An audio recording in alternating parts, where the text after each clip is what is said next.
அருமையான அந்த ராத்திரி வேளையிலே நாங்கள் ஆண்டவரே மீண்டும் ஒரு முறையாக இந்த நாளிலே நாங்கள் கூடி வரவும் உம்முடைய வேத வசனங்களை நாங்கள் தியானிக்க கர்த்தர் நீர் எங்களுக்கு கொடுத்த இந்த கிருபைக்காக உமக்கு நன்றி. தொடர்ந்து தேவரே இந்த நாளிலும் உம்முடைய வேத வசனங்களின் மூலமாக கர்த்தர் எங்களோடு கூட பேசி ஆண்டவரே நீர் இடைபடும்படியாக நீர் அசைவாடும்படியாக எங்களுக்கு ஆண்டவரே இந்த வேத வசனங்களை கர்த்தர் விளக்கி காண்பிக்கும்படியாக தெய்வ கரத்தில் எங்களை ஒப்பு கொடுக்கிறோம். கர்த்தர் தாமே இருந்து நடத்துவீராக. இயேசு கிறிஸ்து மூலம் ஜெபிக்கிற எங்கள் நல்ல பிதாவே, ஆமென்.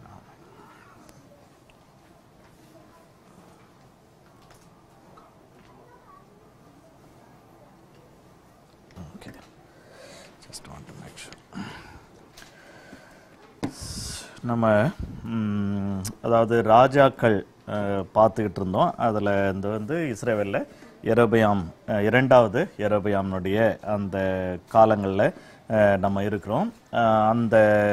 அந்த ராஜாவினுடைய நாட்களில் 3 தீர்க்கதரிசிகள் ஏற்கனவே யோனாவை நம்ம பார்த்துட்டோம்.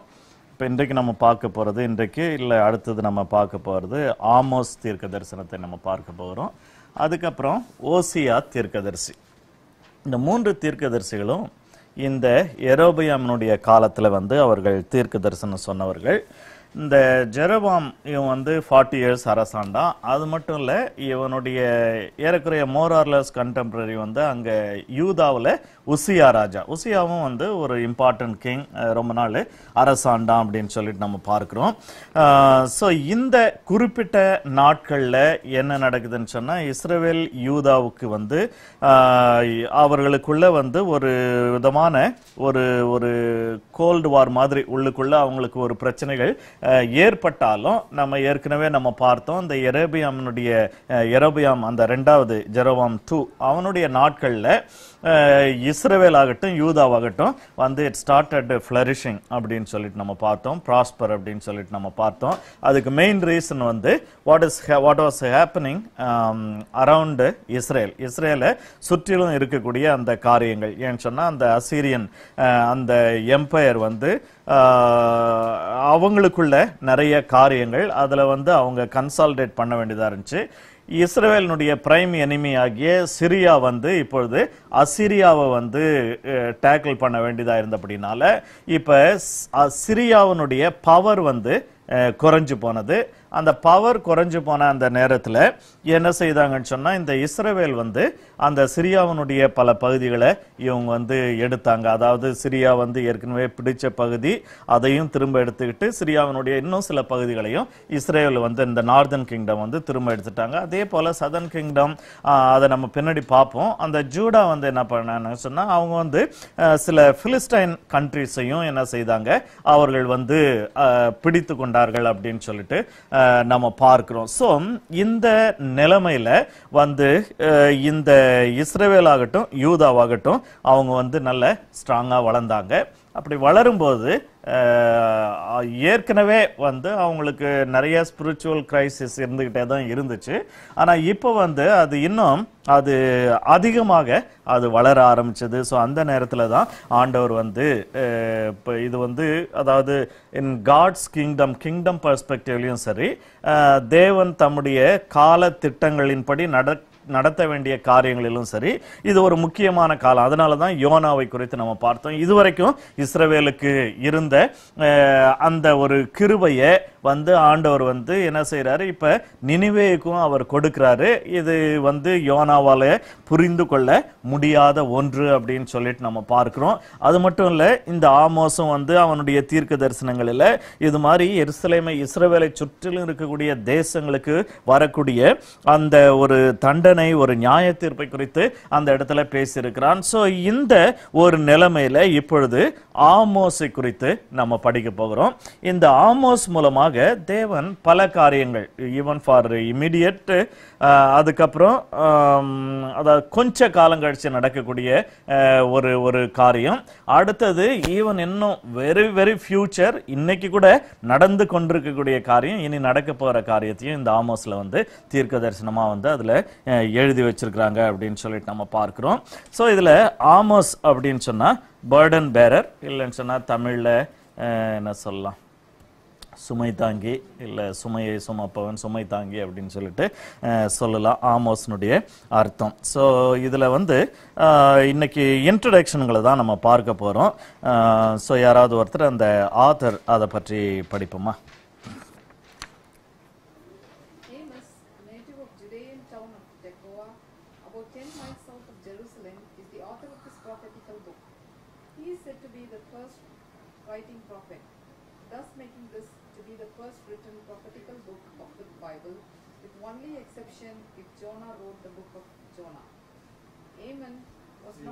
Amos, sorry. Amos was not a prophet by profession, but a herdsman and a dresser of sycamore figs. But God entrusted him with the special task of conveying the divine message to the people of Northern Kingdom. இப்ப இதை யாரு எழுதியிருப்பாங்க? அதாவது தீர்க்க தரிசனம் சொல்லுகிறது என்பது ஒன்று, அதை வந்து யாரு எழுதுறாங்க அப்படின்றது ஒன்று. அதை வந்து இப்ப யோனா தீர்க்க தரிசன புஸ்தகம்னா அதை வந்து யோனா தான் எழுதுனா அப்படின்னு சொல்லிட்டு நம்ம சொல்ல முடியாது. ஏன்னு சொன்னா அதை நம்ம ஆரம்பத்திலே பார்த்தோம், இட்ஸ் டிஸ்பியூட்டட். யோனா எழுதியிருந்தா வந்து ஆமோஸுக்கு முன்னாடி யோனா அதை வந்து எழுதியிருக்கணும், இல்லை கொஞ்சம் குறைய ஆமோஸனுடைய காலத்திலேயே கொஞ்சம் முன்னாடி யோனா வந்து எழுதியிருந்திருக்கணும். ஆனா நிறைய ஸ்காலர்ஸ் வந்து இதை வந்து வேற ஒருத்தவங்க வந்து அதை ஒரு ஸ்கிரைப் தான் எழுதி அதாவது அதை எழுதினாங்க அப்படி சொல்லும் பொழுது ஒரு சில பல வருஷங்கள் கழிச்சு தான் யோனா புஸ்தகம் எழுதியிருக்க கூடும்னு சொல்றாங்க. சோ யோனா புஸ்தகத்தை யோனாவே எழுதியிருந்தா அதுதான் முதலாவது எழுதப்பட்ட புஸ்தகம். ஆனா அதுக்கு நமக்கு வந்து ப்ரூஃப் இல்லாதபடினால இங்கே ஆமோஸ் இதான் இந்த புஸ்தகத்தை எழுதினான்றதுக்கு இதுல வந்து அதாவது விதின் பைபிள் வந்து அதாவது இன்டர்னல் எவிடன்சஸ் அப்படின்னு சொல்லிட்டு சொல்லுவாங்க. மோஸ்ட்லி ஓல்ட் டெஸ்ட்மெண்ட் புக்ஸுக்கு வந்து internal evidences and biblical evidences இதை வச்சு தான் நம்ம வந்து யார் எழுதுனாங்கன்னு சொல்ல முடியும். ஏன்னா ஹிஸ்டரி எல்லாம் நடந்தது உண்மையா இருந்தாலும் அதை வந்து யார் எழுதுனாங்க அப்படின்றது வந்து சில இடங்களில் வந்து தெளிவா இருக்கும், சில இடங்களில் அவங்க வந்து அது தெளிவா இருக்காது. அதனால வேதத்துக்கு உள்ளவே இருந்து அதை என்ன செய்வாங்க, அதை கண்டுபிடிப்பாங்க. அதை வந்து they will just critically look at analyze things. அதில் வந்து அந்த அந்த அதாவது the style of writing, அதுக்கப்புறம் எந்த பர்சனில் எழுதுறாங்க அப்படின்றத பற்றி இருக்கு. பிறகு வந்து சில காரியங்கள் இருக்கும், 1000 வருஷத்துக்கு முன்னால் நடந்தது இருக்கும், அதில் வந்து ஒரு வரி இருக்கும், இந்நாள் வரைக்கும் அது அப்படி இருக்கிறது அப்படின்னு சொல்லிட்டு. அப்படின்னு சொன்னால் 1000 வருஷத்துக்கு முன்னால் அது எழுதலை, இல்லை 500 வருஷத்துக்கு முன்னால் எழுதலை, பின்னால் அதை எழுதியிருக்கிறாங்க. ஒரு மாறுதல் நடக்கும்போது அந்த சேஞ்ச் வந்து இன்னைய வரைக்கும் இருக்குது அப்படின்னும் போது பின்னால் எழுதுறாங்க. பட் இதில் எல்லாத்துலேயும் என்ன அப்படின்னு சொன்னால் நமக்கு ஒரு பெரிய சந்தோஷமான ஒரு காரியம், ஒரு நம்பிக்கையான ஒரு காரியம்னு சொன்னால் அப்படின்னா பல வருஷங்கள் கழித்து எழுதுறாங்க அப்படின்னு சொன்னால் இந்த Hebrew people, they are known for tradition, அதாவது traditionally passing on the information.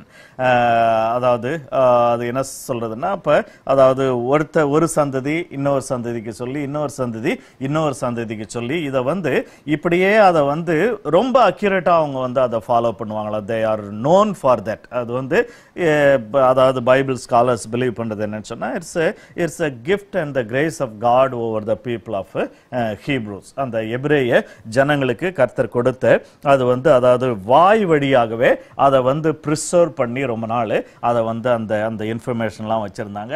அப்ப நம்ம ஏன் ஒன்று பிலீவ் பண்றோம், இந்த வேத புஸ்தகம் முழுவதையும் வந்து அதாவது பரிசுத்த மனுஷர்கள் பரிசுத்த ஆவியினாலே ஏவப்பட்டு எழுதினார்கள் என்று சொல்லி நம்ம பார்க்கிறோம். So when the people wrote, they were under the supernatural supervision of the Holy Spirit அப்படின்னு சொல்லிட்டு சொல்லுவாங்க.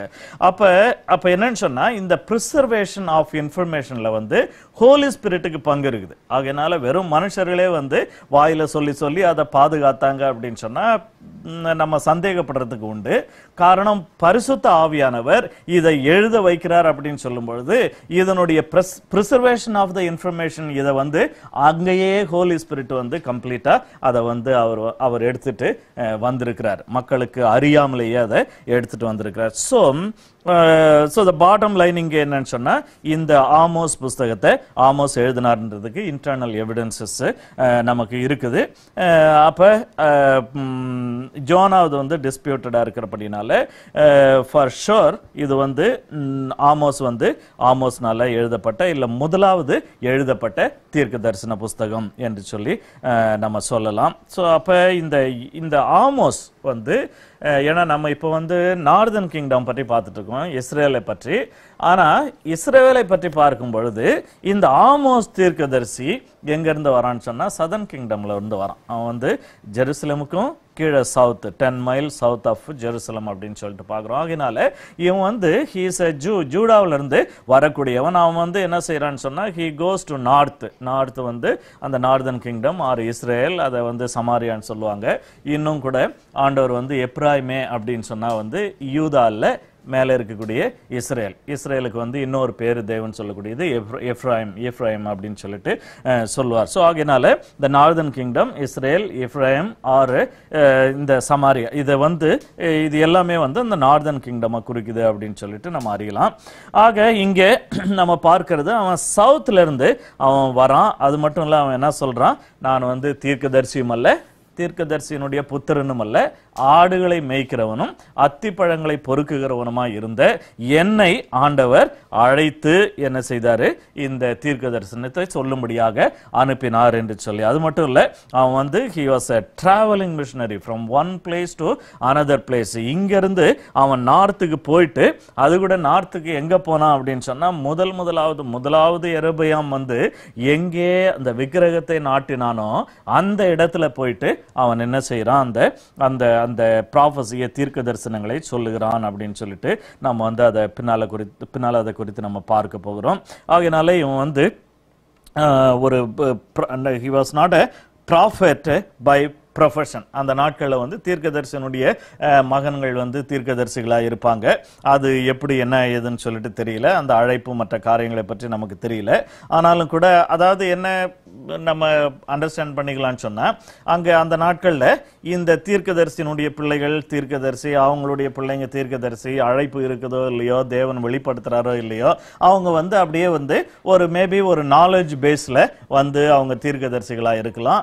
பட் அதே நேரத்தில் இந்த பிற்காலத்தில் நம்ம பார்க்கும்போது என்னன்னு சொன்னா, அங்கே ஃபால்ஸ் ப்ராஃபிட்ஸ் நிறைய இருந்தாங்க. இது பிரச்சனை என்னன்னு சொன்னா, ஒருவேளை ஒன் ஆஃப் த ரீசன் வந்து தீர்க்கதரிசியினுடைய பிள்ளைங்க தீர்க்கதரிசி அழைப்பு தேவன் பேசலனாலும் அவங்க அப்படியே ஆனப்படினாலே. ஆகினாலதான் இவன் என்ன சொல்றான் அப்படின்னு சொன்னா, என்னை வந்து ரொம்ப சுலபமா எடுக்காதீங்க, நான் வந்து யாரோ தீர்க்கதரிசி மகன் தீர்க்கதரிசி பேரன். ஏன்னா யோனாவுடைய அப்பா வந்து தீர்க்கதரிசி. யோனா வந்து by profession he is a prophet. But அதே நேரத்தில் by call also he was a prophet. அங்கதான் வந்து அவனுக்கு அவ்வளோ பிரச்சனைகள் வந்தது அப்படின்னு சொல்லிட்டு நம்ம பார்க்கிறோம். ஆனா இங்கே நம்ம பார்க்கும் பொழுது ஆமோஸுக்கு வந்து இந்த ஒரு எண்ணமும் கிடையாது, இந்த ஒரு காரியங்களும் அவனுக்கு தெரியாது.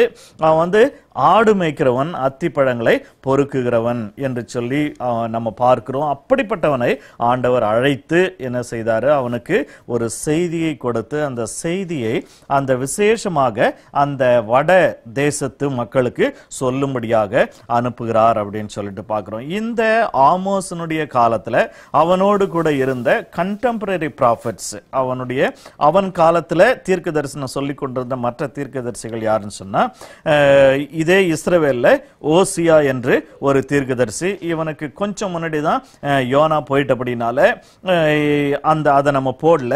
ஆகினால ஒருவேளை இவங்க கண்டெம்பரரியாவும் இருந்திருக்கலாம். பட் நோன் கண்டெம்பரரி வந்து ஓசியா வந்து இந்த இஸ்ரேல்ல இவனுடைய காலத்துல தீர்க்க தரிசனம் சொன்னா. அதுக்கப்புறம் மீகா, அப்புறம் ஏசாயா மீகா எல்லாம் வந்து இந்த ஆமோஸனுடைய காலத்துல தீர்க்க தரிசனம் சொன்னவங்க. ஆனா மீகா ஏசாயாவை நம்ம இப்ப பார்க்க மாட்டோம். காரணம் என்னன்னு சொன்னா, அவங்க வந்து they prophesied for the southern kingdom, அந்த தெற்கு இருக்கக்கூடிய அந்த யூதாவுக்கு அவங்க வந்து தீர்க்க தரிசனம் உரைத்தாங்க. ஆனா இந்த நம்ம பார்த்தது போல ஆமோஸ் அவன் வந்து யூதாவை சேர்ந்தவனாய் இருந்தாலும் மேலே வந்து அவன் என்ன செய்தான், தீர்க்க தரிசனம் உரைத்தான் அப்படின்னு சொல்லிட்டு பார்க்கிறோம். So date என்னன்னு சொன்னா, he prophesied during the reign of Jeroboam II வருஷம் வந்து 793 to 753 பிசி. அதுக்கப்புறம் அதாவது ஜெரோபாம் இஸ்ரேலில் இருக்கும்போது, தென் உசியா வந்து யூதாவில் இருக்கும்போது உசியா 792 to 740. ஸோ இவங்க வந்து ரெண்டு கிங்ஸும் வந்து நிறைய நேரம் too many years and they were ruling at the same time அப்படின்னு சொல்லிட்டு நம்ம பார்க்கிறோம். And his ministry is said to be only for 2 years period. அவனுடைய தீர்க்க தரிசனம் வந்து மிஞ்சி போனால் ஒரு 2 வருஷம் தான் அவனுடைய தீர்க்க தரிசன ஊழியம் இருந்திருக்கும். பட் எக்ஸாக்ட் இயரை வந்து அவங்களால பைபிள் ஸ்காலர்ஸால கண்டுபிடிக்க முடியல. ஸோ அவங்க சொல்றது என்னன்னா 760 to 750 இந்த 10 years பீரியட்ல வந்து ஆவரேஜ் அப்ராக்சிமேட்லி அந்த 10 years பீரியட்ல ஏதோ ஒரு 2 வருஷம் அவன் வந்து தீர்க்க தரிசனத்தை அவன் வந்து சொல்லியிருக்கிறான் அப்படின்னு சொல்லிட்டு நம்ம இந்த இடத்துல நம்ம பார்க்கிறோம். அடுத்தது let's go to the background. யாராவது ஒருத்தர் அந்த பேராகிராஃப் படிக்கலாம்.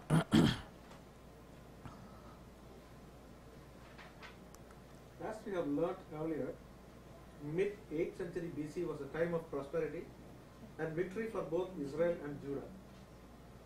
Under Jeroboam II, Israel had gained control of the international trade routes. Reference 2 Kings 14th chapter. Both kingdoms reached new heights in politics and military, but the spiritual condition was at an all-time low.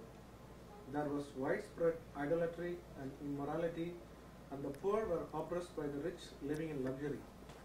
Judicial system was corrupt. People interpreted the prosperity as a sign of God's pleasure on them. But Amos's job was to deliver the message that God was displeased with the nation. God's patience is exhausted and punishment was inevitable. But for change of heart, the nation would be destroyed. The possible fruit of change is recorded in Amos 5:24. Let justice run down like water and righteousness like a mighty stream. அந்த Amos 5:24 தமிழ்ல அதுல நம்ம படிச்சிடலாம். Amos 5:24. நியாயம் தண்ணீரை போலவும் நீதி வற்றாத நதியை போலவும் புரண்டு வர கடவுள். இது பிரச்சனை என்னன்னு சொன்னா, இப்படி ஒன்று கட்டாயம் அது நடக்குமா ஏன்னு சொன்னா, இது இருக்கிறது வந்து அப்படியே அதர் எக்ஸ்ட்ரீம்ல இருக்குது. அது வந்து முற்றிலுமா வறண்டு போய் அது வந்து ஒரு பாலைவனம் போல இருக்குது. ஜஸ்டிஸ் ஆகட்டும், ரைச்சியஸ்னஸ் ஆகட்டும். ஆண்டவர் என்ன சொல்றாரு அப்படின்னு சொன்னா, இந்த ஜஸ்டிஸ் அண்ட் ரைச்சியஸ்னஸ் இது it should flow down like water and mighty stream. So அப்படி மாற வேண்டும், ஒரு பெரிய எக்ஸ்ட்ரீம் சேஞ்ச் வரணும் அப்படின்னு சொல்லிட்டு ஆண்டவர் அந்த இடத்துல சொல்றாரு. ஸோ இந்த ஏற்கனவே நம்ம பார்த்து கொண்டிருக்கிறபடி இந்த இடத்துல நம்ம பார்க்கிறது என்ன அப்படின்னு சொன்னா, இந்த காலங்கள் வந்து டைம் ஆஃப் ப்ராஸ்பரிட்டி. ஆண்டவர் வந்து ஆசீர்வதிக்கிறார், அதை இல்லை அப்படின்னு சொல்லிட்டு சொல்ல. இவங்களா வந்து ஆசீர்வாதத்தை தேடி போகவில்லை. யோனா தீர்க்க தரிசனம் சொல்றான் யெரொபெயாமுக்கு, நீ வந்து என்னென்ன காரியத்தெல்லாம் நீ செய்வே, இதை எதெல்லாம் நீ வந்து மீட்டுக்கொள்வேன்னு அந்த இடத்துல தீர்க்க தரிசனம் சொல்லி இருக்கிறான். அந்த தீர்க்க தரிசனத்தின் படிதான் வந்து இந்த விக்டரிஸ், அந்த மிலிட்டரி பவர், இது எல்லாமே உங்களுக்கு வந்தது. ஆகையினால becoming powerful and being prosper, அந்த ரெண்டு காரியங்கள் வந்து தவறானது அப்படின்னு கிடையாது. ஆனா அது வரும்பொழுது நடக்கக்கூடியது என்ன அப்படின்னு சொன்னா, நிறைய நேரங்கள்ல தேவனை மறக்கிறது, பாவம் உள்ளே நுழைகிறது.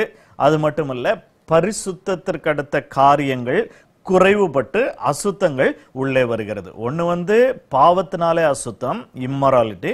அடுத்தது வந்து பரிசுத்தமான காரியங்கள், தேவ காரியங்கள், தேவ மகிமை இழக்கக்கூடிய காரியங்களை உள்ளே கொண்டு வருகிறது, ஐடாலட்ரி.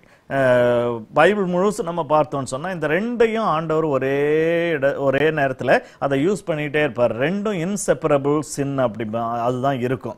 ஆகையினால விக்கிரக ஆராதனையும் எங்க இருக்கோ அங்க விபச்சாரம் இருக்கும், விபச்சாரம் எங்க இருக்கிறதோ அதுல அங்கே வந்து ஏதோ ஒரு ஃபார்ம் ஆஃப் விக்கிரக ஆராதனை இருக்கும். ஒருவேளை உருவ சிலையை வச்சு வழிபடாம இருக்கலாம், ஆனால் வந்து விக்கிரகம் என்று சொல்லக்கூடிய, அதாவது God was replaced by something else, அந்த ஒரு நிலைமை கட்டாயமா அங்கே காணப்படும் என்று சொல்லி நம்ம பார்க்கிறோம். அப்ப மகிமை எல்லாம் தேவனுக்கு செலுத்த வேண்டிய மகிமை எல்லாம் யாருக்கோ எதற்கோ செலுத்தி கொண்டிருக்கிறோம். அதுதான் விக்கிரகம். ஆகையினாலே கிறிஸ்தவர்களுக்கு கிறிஸ்தவ தேசத்துல விக்கிரகம் இல்லை அப்படின்னு சொல்லிட்டு நம்ம சொல்ல முடியாது. அமெரிக்காவில் இல்லாத விக்கிரகங்கள் கிடையாது. அதாவது வெளிநாட்டில இருந்து வரக்கூடிய விக்கிரகங்களை பற்றி சொல்லவில்லை, அமெரிக்கர்களுக்கே உரிய விக்கிரகம் இல்லைன்ட்டு நம்ம சொல்ல முடியாது. ஏன்னா இந்த நாட்கள்ல ஒரு இடத்துல படிச்சேன், ஒரு person that person is committing himself for this technology and all the developments, the scientific development. He is dedicating himself towards that because that person says the nation is standing and moving forward and being successful and moving forward because of these two, science and technology. So இது ரெண்டும் இன்னைக்கு அமெரிக்காவினுடைய விக்கிரகம் அப்படின்னு சொல்லிட்டு அது மூலமா நான் கண்டுபிடிச்சேன். இருக்கிறது நல்லதுதான், பட் அதை தேவனை ரீப்ளேஸ் பண்ணிடுச்சு. இன்னைக்கு ரீப்ளேஸ் பண்ணிட்டு இன்னைக்கு மக்கள் எல்லாம் கோயிலுக்கு சர்ச்சுக்கு போனா கூட and they are too much into that. அது எவ்வளவு வேணாலும் போகலாம். ஏன்னு சொன்னா இவங்க என்ன சொல்றாங்க, கடவுளை விட்டு தூரம் வந்ததுனால தான் இன்னைக்கு டெக்னாலஜிலாம் வளருது அப்படின்ட்டு அவங்களுடைய ஆர்குமெண்ட். உண்மையாவே I was talking to a person, நீங்க சொல்ற மாதிரி கடவுளே அப்படி தெய்வம்னு சர்ச்சு, கிரைஸ்ட், பைபிள் அப்படின்னு சொல்லிட்டு இருந்தா இந்த அளவுக்கு டெவலப்மெண்ட்ஸ் வந்திருக்காது அப்படின்னு சொல்லிட்டு one person argued with me. அப்ப நம்ம யோசித்து பார்த்தோம்னு சொன்னா அந்த ஏர்லி சயின்டிபிக் இன்வென்ஷன்லாம் யார் கண்டுபிடிச்சது? மோஸ்ட்லி த்ரூ பைபிள்ல இருந்து தான் ஒவ்வொன்றையும் கண்டுபிடிச்சாங்க. கிறிஸ்டியன் சயின்டிஸ்டுங்க தான் எல்லாத்தையும் கண்டுபிடிச்சாங்க. ரெஃப்ரிஜரேட்டர் கண்டுபிடிக்கிறதுக்கு பைபிள்ல இருந்து இன்ஸ்பிரேஷன் கிடைச்சதுன்னு சொல்லிட்டு பார்க்கிறோம். வானங்களுக்கும் போக முடியுமா அப்படின்னு சொன்னா பைபிள்ல நான் வானத்துக்கு ஏறினாலும் நீர் அங்கே இருக்கிறீர் அப்படின்னு சொன்னா கட்டாயம் நம்ம வானத்துக்கு ஏற முடியும் போல இருக்குன்ட்டு ஒருத்தனுக்கு இன்ஸ்பிரேஷன் அந்த ஒரு காரியத்தை அவன் செய்தான். நான் செட்டைகளை அடித்து பறந்தாலும் அப்படின்னா நம்மாலையும் பறக்க முடியும் அப்படின்ற ஒரு எண்ணம் நிறைய பேசிக் தாட்ஸ் அந்த இன்ஸ்பிரேஷன் வேதத்தை படிக்கும் போது தான் அதுல இருந்து வந்தது. அதுக்கப்புறம் தான் அதுல இருந்து அவங்க ஒர்க் அவுட் பண்ணாங்க. and they gave glory to God, ஆண்டவருக்கு மகிமையை செலுத்தினாங்க. ஆனா இன்றைக்கு அப்படி கிடையாது. அவங்க என்ன சொல்றாங்க, கடவுள்னு நம்ம பேசிட்டு இருந்தா இன்னைக்கு நம்ம முன்னேறவே முடியாது அப்படின்னு சொல்லிட்டு அது பொய்யான மாயையை அவங்க பின்பற்றி கொண்டு அதை நம்பிக்கொண்டு அவர்கள் இருக்கிறாங்க. ஆகையினால ப்ராஸ்பரிங் ஆர் ப்ராஸ்பரிட்டி இது தவறு அப்படின்னு சொல்லிட்டு இல்லை, ஆனா there is a danger always அந்த நேரங்கள்ல. அதனாலதான் ஆண்டவர் என்ன சொல்றாரு, நீ போய் நன்றா வாழ்ந்து சுகித்து கர்த்தர் உனக்கு கொடுக்கிற தேசத்துல இருக்கும்பொழுது உன்னுடைய கர்த்தரை நீ நினைக்கணும், நீ அவரை மகிமைப்படுத்தணும். அந்த நேரத்துல அவரை மறப்பதற்கு உனக்கு நிறைய வாய்ப்பு இருக்கும். நீ அவரை மறந்தாயானால் அப்புறம் நடக்க வேண்டியது ஆண்டவர் என்ன நடக்கும் அப்படின்றத பற்றி அந்த இடத்துல பேசியிருக்கிறார். ஆகையினால இவர்கள் ஈவன் அந்த ஜெரோபாம் அந்த காலத்திலே இருந்த இன்டர்நேஷனல் ட்ரேட் ரவுட்டை அவங்களுடைய ஆளுகையில அவங்க வச்சிருந்தாங்க அப்படின்னு சொல்லிட்டு நம்ம பார்க்கிறோம். அப்ப இந்த new heights in politics and military but spiritual condition was at an all time low அப்படின்னு சொல்லிட்டு நம்ம பார்த்தோம். அப்ப வைட் ஸ்ப்ரெட் ஐடாலட்ரி, ஏற்கனவே விக்கிரக ஆராதனை நிறைய இருந்துச்சு. நம்ம சதர்ன் கிங்டம் போகும்போது நம்ம பார்ப்போம் இந்த சமயத்துல அங்கேயும் விக்கிரக ஆராதனைகள் கொஞ்சம் கொஞ்சமா வர ஆரம்பிக்கிறது என்று சொல்லி பார்க்கிறோம். காரணம், தேவனை தேட வேண்டிய ஒரு அவசியம் இல்லை. And religion becomes a fancy thing. religion becomes an entertainment. அது மாதிரி தான் இன்றைக்கும் நடந்து கொண்டிருக்கிறது. மற்ற ரிலிஜனை விடுங்க, மற்ற ரிலிஜனை பற்றி பேசுறதுக்கு நமக்கு ஒன்றும் கிடையாது. that's what they do. அவங்களுக்கு அவ்வளவுதான் அவங்க செய்ய முடியும். பட் கிறிஸ்டியன்ஸ் இன்றைக்கு நம்ம என்ன செய்து கொண்டிருக்கிறாங்க அப்படின்னு சொல்லிட்டு இன்றைக்கு சபைகளை பார்க்கும்பொழுது பிகாஸ் ஆஃப் ப்ராஸ்பரிட்டி, இந்த ஒரு செழிப்பு இருக்கிறபடினால அந்த பணத்தை வச்சுக்கிட்டு என்ன பண்றதுன்னு தெரியல. சம்பளம் கொடுத்து 50,000 60,000 70,000 சம்பளம் கொடுத்து டான்ஸ் கோச் ஆறு அதுக்கு என்ன சொல்லுவாங்க, டான்ஸ் சொல்லி கொடுக்குறவங்களுக்கு எப்படி கொரியோகிராஃபி, அந்த டான்ஸ் சொல்லி கொடுக்குற மாஸ்டர்ஸை ஹையர் பண்றாங்க இன்னைக்கு பெரிய பெரிய சர்ச்சஸ்ல. அவ்வளோ சம்பளம் கொடுத்து அவங்க ஹையர் பண்ணி ஒவ்வொரு சண்டேவும் ஒரு பக்கா ஒரு என்டர்டெயின்மெண்ட்டாக அவங்க வந்து அந்த அந்த டான்ஸ் இது பண்ணணும். அது வந்து கிறிஸ்டியன் இதில் ஒரு பெரிய அது இண்டஸ்ட்ரி. நீங்கள் வேணால் எங்கேயாவது கூகுள் சர்ச் ஏதாவது நீங்கள் பண்ணி பாருங்கள், அது வந்து பெரிய இண்டஸ்ட்ரி. அது மாதிரி இன்னைக்கு வந்து இது ஒரு எக்ஸாம்பிள். அதுக்கப்புறம் மியூசிக், கிறிஸ்டியன் மியூசிக், இது வந்து இதுவும் ஒரு பெரிய அதாவது மேபி மல்டி-பில்லியன் டாலர் பிஸ்னஸ் இன்னைக்கு கிறிஸ்டியானிட்டியில் இவைகளெல்லாம் ஓடிக்கிட்டு இருக்குது. இது எல்லாம் வந்து எதனால அப்படின்னு சொன்னா பணம் பெருத்து போய் இருக்கிறபடினால இது எல்லாத்தையும் செய்ய ஆரம்பிக்கிறான். அப்ப எல்லாத்தையும் செய்யும் பொழுது என்னன்னு சொன்னா they do it in the name of God or in the name of Jesus, but Jesus is not there. சின்ன வயசு, அதாவது ஆரம்ப நாட்கள்ல அங்க இந்தியாவில் இருக்கும்போது ஒரு கிறிஸ்மஸ் சமயத்துல ஒரு பர்த்டே டிராமா ஒன்று போடுவோம். என்னன்னு சொன்னா ஒரு வயசானவருக்கு ஒரு பர்த்டே கொண்டாட எல்லாரும் புறப்படுவாங்க. அப்படி புறப்படும்போது அதாவது கொண்டாடும் போது என்ன செய்வாங்க, எல்லாரும் வருவாங்க. ஆனா அங்க இடம் இல்லை அப்படின்னு சொல்லிட்டு கடைசியில அப்பாவை தூக்கி உள்ள ரூம்ல எங்கேயோ ஓரத்துல போட்டுருவாங்க. அப்போ இன்னொரு வயசானவர் வந்துட்டு கேட்பாரு, ஆமா எல்லாம் இவ்வளோ சந்தோஷமா இருக்கிறீங்க, சாப்பாடு ஆடல் பாடல் எல்லாம் பண்றீங்க, ஆனா என்ன விஷயம் அப்படின்னு சொன்னா நீங்க பிறந்த நாள் அப்படின்றீங்க. பிறந்த நாளை யாருக்காக கொண்டாடுறீங்களா, அவர் எங்க? ஸோ இன்னைக்கு அதுதான் இந்த நேம் ஆஃப் காட், இந்த name of Jesus we do everything but we forget God. அந்த தெய்வத்தையும் இயேசுவையும் நம்ம மறந்துட்டு இன்றைக்கு நிறைய காரியங்களை செய்து கொண்டிருக்கிறாங்க. ஸோ இதுதான் அவர்களுடைய நிலைமையா இருந்தது. அது மட்டும் இல்ல, அதாவது அந்த ப்ராஸ்பரிட்டி நிமித்தமாக அதை சரியா அந்த செல்வத்தை உபயோகப்படுத்தல அப்படின்னு சொல்லும் பொழுது நம்ம பாவம், அதுக்கப்புறம் விக்கிரக ஆராதனை, அதுக்கப்புறம் நம்ம என்ன பார்க்கிறோம்னு சொன்னா நீதியை புரட்டுவாங்க. நியாயமே இருக்காது, நீதிகள் இருக்காது. சபைகள் ஆகட்டும், எங்கேயா இருக்கட்டும், கிறிஸ்தவங்க வேலை செய்யற இடத்துல இன்னைக்கு வந்து கிறிஸ்டியானிட்டியினுடைய இந்த கிறிஸ்டியன் எத்திக்ஸினுடைய ஒரு கேவலமான நிலைமையை நீங்க தான் வந்து ஒர்க் பிளேஸ்ல இருக்கிறீங்க, எனக்கு தெரியாது. But I sense it. At least போய் சில ஆபீஸுங்களை மற்ற இடங்களை நம்ம வந்து யூஸ் பண்ணும்போது, ஹாஸ்பிட்டல்ஸை யூஸ் பண்ணும்போது பிரைஸ் தி லார்ட் சொல்லுவாங்க, கிறிஸ்டியன்ஸா இருப்பாங்க, சர்ச்சுக்கு போறோம்னு சொல்லுவாங்க. ஆனா ஒர்க்ல வந்து நியாயமா முறைப்படி நடக்க மாட்டாங்க. எல்லாம் ஏமாத்து வேலை. வந்து 8 மணி நேரம் வேலை செய்யணும்னு சொன்னா வந்து எங்கேயாவது ஓரத்துல நின்றுட்டு போனை பண்றது, இல்லைன்னு சொன்னா வேற ஏதாவது பேசிட்டு இருக்கிறது, அந்த டைமை வந்து ப்ராப்பரா வந்து யூஸ் பண்றது கிடையாது. ஸோ இந்த collapse of Christian ethics is not practice in the workplace by the so called Christians. அதுதான் இங்கேயும் ஆண்டவர் வந்து எத்திக்ஸ் பயங்கரமா எழுதி வச்சிருக்கிறாரு. அவ்வளவு எழுதி வச்சிருக்கிறார் நியாயப்பிரமாணத்துல. நேற்றைக்கு கூட அந்த பைபிள் ஸ்டடியில பார்த்தோம், ஒவ்வொரு ராஜாவும் என்ன செய்யணும், அவன் வந்து அந்த நியாயப்பிரமாண புஸ்தகத்தை அவன் தன்னுடைய சொந்த கையால அவன் ராஜாவானதையும் எழுதி வைக்கணுமா. எழுதி வச்சு அது தினந்தோறும் படிச்சு, அது தினந்தோறும் அதை வந்து மெடிடேட் பண்ணி தினந்தோறும் அவனுடைய நடைமுறை வாழ்க்கையில அந்த கிறிஸ்டியன் எத்திக்ஸ், அந்த பிப்ளிக்கல் எத்திக்ஸை வந்து அவன் வந்து ஃபாலோ பண்ணணும். இன்னைக்கு வந்து அதை இந்த நாட்கள்ல அதுவும் இல்லை. எல்லாம் ஜுடிஷியல் சிஸ்டம் வாஸ் கரப்ட், எல்லாம் கரப்ஷன்ல அங்கே ஓடிட்டு இருக்கிறது என்று சொல்லி நம்ம அந்த இடத்துல நம்ம பார்க்கிறோம். So people interpreted the prosperity as the sign of God's pleasure on them. இன்னைக்கு அதுதான் சொல்றாங்க இல்லையா, நமக்கு வந்து ஆசீர்வாதம் வந்துருச்சு அப்படின்னு சொன்னேன் அப்படின்னா கடவுள் உன்னோட இருக்கிறாரு. ஆனா ஆண்டவர் வந்து கீழே இருந்து ஒரு தீர்க்கதரிசியை மேல அனுப்புறாரு, நீங்க சுத்த பொய் சொல்லிட்டு இருக்கிறீங்க. இந்த ப்ராஸ்பரிட்டி இருக்கிறது ஒண்ணு, ஆனா இந்த ப்ராஸ்பரிட்டினால கடவுள் உங்களோட, தேவன் உங்களோட கூட இருக்கிறார் அப்படின்றது வந்து இட்ஸ் நாட் ஆட்டோமேட்டிக்.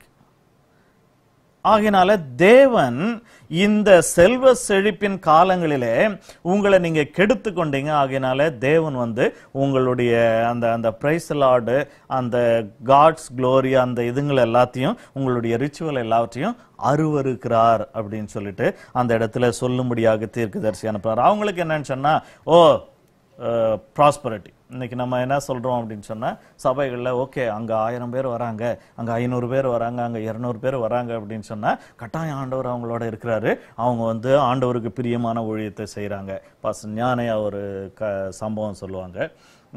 ஒரு மிஷன் கன்சல்டன்ட், ஒரு சர்ச் க்ரோத் கன்சல்டன்ட் கிட்ட 2 பாஸ்டருங்க கன்சல்ட் பண்றதுக்காக வெயிட் பண்ணிட்டு இருந்தாங்களாம். ஸோ ஒரு பாஸ்டர் உள்ள வந்தாராம். அப்ப அந்த பாஸ்டர்கிட்ட இவர் கேட்டாராம், என்னையா உங்க ஊழியங்கள்லாம் எப்படி போயிட்டு இருக்கு என்ன அப்படின்னு சொல்லி இந்த சீனியர் பாஸ்டர் கேட்கும்போது, அவர் சொன்னாராம், ஐயா என் சர்ச்சில் வந்து ஆட்கள் ரொம்ப கம்மியா, மற்ற சர்ச்சுங்கள்லாம் நிறைய பேர் இருக்கிறாங்க, 200-300 பேர் இருக்காங்க, என்கிட்ட ஒரு 30 பேர் தான் இருக்கிறாங்க. ஏன்யா நீங்கள் அப்படி உங்கள் சபையில் நிறைய பேர் இல்லை அப்படின்னு சொன்னால், அப்போ அவர் சொன்னாராம், நான் வந்து சத்தியத்தையே பேசுகிறேன், ஆகையினால யாரும் என் சபைக்கு வரமாட்டாங்க, சத்தியத்தை பேசுறதுனால வரமாட்டேன்றாங்க. ஒருவேளை என்ன மாதிரி பாஸ்டா இருக்கலாம், அப்படி நினச்சிக்கிட்டு ஒரு சமாதானப்படுத்திக்கிட்டு ஒருவேளை இருந்திருக்கலாம். அப்புறம் சரி அப்படியா அப்படின்னு சொல்லிட்டு எதையோ சொல்லி அனுப்புறான். அடுத்தது ஒரு பாஸ்டர் வந்தாராம். அவர் சொன்னாராம், எப்படியா இருக்கு உங்கள் ஊழியம் அப்படின்னு சீனியர் கேட்டாராம். கேட்டது, ஐயா எங்கள் ஊழியம் வந்து சூப்பராக ஆண்டவருடைய கிருபையால் ஓஹோன்னு மகிமையாக ஓடிட்டு இருக்குது, எங்கள் சர்ச்சில் 2000 பேர் இருக்கிறாங்க. அப்படியா, பிரைஸ் தி லார்ட். எப்படி நீங்கள் எப்படி 2000 பேரை சேர்த்தீங்கன்னா, நான் சத்தியத்தை பேசுகிறேன், அதனால சத்தியத்தை கேட்க எல்லாரும் ஓடி வராங்க. என்னத்துக்கு சொல்ல வரேன் அப்படின்னு சொன்னால், இன்னைக்கு வந்து நாமே எல்லாத்தையும் கற்பனை பண்ணிக்கிறோம். இதனால தான் வந்து எல்லாத்தையுமே வந்து ஒரு பாசிட்டிவாக பார்க்க வந்து கற்றுக்கிட்டோம். பாசிட்டிவ் அவுட்லுக் அப்படின்ற மாதிரி எல்லாத்தையுமே பாசிட்டிவாக பார்க்க வந்து கற்றுக்கிட்டாங்க. அதுதான் இந்த மக்கள் என்ன செய்தாங்க, ஓ நம்ம இவ்வளோ கஷ்டப்பட்டுட்டு இருந்தோம், இப்போ என்னன்னு சொன்னால் நம்ம வந்து மிலிட்ரியில் சூப்பராக இருக்கிறோம், நம்ம இன்டர்நேஷ்னல் ட்ரேடில் நல்லா இருக்கிறோம், அதுக்கப்புறம் நமக்கு வந்து இந்த அதாவது வார் இல்லை அப்படின்னு சொன்னாலே we save millions of dollars, ஆகையினால நமக்கு வந்து நல்லா ப்ராஸ்பராக நம்ம இருக்கிறோம் அப்படின்னு சொன்னால் கட்டாயம் இது கடவுளுடைய ஆசீர்வாதம், அதனால தேவன் நம்மோடு கூட இருக்கிறார் அப்படின்னு சொல்லிட்டு அவங்க என்ன செய்தாங்க, மாயையாய் அவங்க வந்து அதை நினைத்து கொண்டிருந்தாங்க அப்படின்னு சொல்லிட்டு பாருங்க. ஆனா ஆமோஸ் வந்து he was to deliver the message that God was displeased with the nation. அந்த தேசத்தை குறித்து தேவன் சந்தோஷமாய் இருக்கவில்லை என்று சொல்லி ஒரு செய்தியை அனுப்பும்படியாக. So God's patience is exhausted and punishment was inevitable. அவருடைய பொறுமையினுடைய எல்லையெல்லாம் முடிஞ்சு போயிடுச்சு, தண்டனையினுடைய காலங்கள் கடந்து வந்து கொண்டிருக்கிறது என்று சொல்ல தீர்க்கதரிசி அனுப்பினார் அப்படின்னு சொல்லிட்டு நம்ம பார்க்கிறோம். So but for change of heart, ஆனால் ஆண்டவர் அதுலேயும் அந்த கடைசி பகுதிகளில் அவர் சொல்றாரு, நீங்க மனம் திரும்பினால் நான் என்ன செய்வீங்க, நான் உங்களை அழிக்க மாட்டேன். நினிவேவுக்கும் அதே செய்தி தான், இஸ்ரவேலுக்கும் அதே செய்தி தான், யூதாவுக்கும் அதே செய்தி தான், மற்ற எந்த தேசங்களுக்கும் அதே செய்தி தான். நீங்க மனம் திரும்பும் பட்சத்தில் நான் உங்களை அழிப்பதில்லை என்று சொல்லி ஆண்டவர் சொல்லுகிறாரு. ஆனா ஆண்டவர் அந்த மனம் திரும்புதலினுடைய அடையாளம், அந்த sign of or the fruit of the repentance எப்படி, ஆர் சேஞ்ச் ஆஃப் ஹார்ட் எப்படி இருக்கணும் அப்படின்னு சொன்னா அதுதான் நம்ம வாஸ்தவம். ஆமோஸ் 5:24. இந்த சூழ்நிலைகளே எல்லாம் மாறணும். சும்மா ஏதோ என்ன பார்த்துட்டு நீங்க வந்து ஒரு பலியை செலுத்தி பிரைஸ் தி லார்ட் சோத்திரம் ஹல்லேலூயா அப்படின்னு சொல்லிட்டு ஒருவேளை ஒரு வெற்று பேச்சை பேசுகிறதுல நான் வந்து நம்ப மாட்டேன். நான் வந்து உங்களுடைய நடைமுறை வாழ்க்கையை நான் பார்க்க போறேன், உங்களுடைய மாரல் லைஃப் நான் பார்க்க போறேன், உங்களுடைய எத்திக்கல் லைஃப் நம்ம பார்க்க போறேன், உங்களுடைய நியாயம் அந்த ஜுடிஷியல் லைஃப் நான் பார்க்க போறேன். ஸோ நான் வந்து உங்களுடைய எக்ஸிகியூட்டிவ் சிஸ்டத்தை நான் பார்க்க போறேன், உங்களுடைய ஜுடிஷியரி சிஸ்டத்தை நான் பார்க்க போறேன், உங்களுடைய எத்திக்கல் லைஃப் மாரல் லைஃப் நான் பார்க்க போறேன். ஸோ இதுல எதுவுமே பர்சனல் கிடையாது. Everything is spiritual, everything is spiritual. இன்னைக்கு வந்து இன்றைய உலகத்தில் இந்த வெஸ்டர்ன் இதில் வந்து ஒரு immorality it's not a problem. ஒரு பிரசிடென்ட் என்ன இம்மாரல் ஆக்டிவிட்டியில் ஈடுபட்டாலும், ஒரு தலைவன் ஈடுபட்டாலும், ஏன் இன்னைக்கு வந்து ஒருவேளை போதகர்களே வந்து அப்படிப்பட்ட தவறான காரியங்களில் ஈடுபட்டா கூட அதை வந்து ஒன்றும் இல்லை அப்படின்ற மாதிரி நினைக்கக்கூடிய காலங்களிலே இருக்கும். ஆகையினாலே இங்கே ஆண்டவர் என்ன சொல்றாரு, I am going to look at everything, எல்லாத்தையும் நான் பார்க்க போறேன். உங்களுடைய பர்சனல் லைஃப்ல ஒரு சேஞ்சை நான் பார்க்கணும். உங்களுடைய ப்ரைடு குறைஞ்சி உங்களுக்கு ஒரு ஹியூமிலிட்டி வரணும். அது மட்டுமல்ல, அதாவது நீதி ஒரு நதியை போல, தண்ணீரை போல அது வந்து ஓட வேண்டும் என்று சொல்லி அவர் சொல்லுகிறாரு. அது மட்டும் இல்ல, அதாவது அந்த ரைச்சஸ்னஸ், அந்த நீதி வந்து ஒரு தமிழ் என்ன பார்த்தோம், வற்றாத நதியை போல அது ஓட வேண்டும் என்று சொல்லி ஆண்டவர் சொல்றார். அப்படி நடந்தாதான் நானும் உங்க மேல நான் சொல்லுகிற நியாய தீர்ப்பை நான் செலுத்தாமல் இருப்பேன் என்று சொல்லி இந்த முழு புஸ்தகத்திலும் அந்த செய்தியை தான் நம்ம பார்க்க போகிறோம். So the content key message is the message of judgement.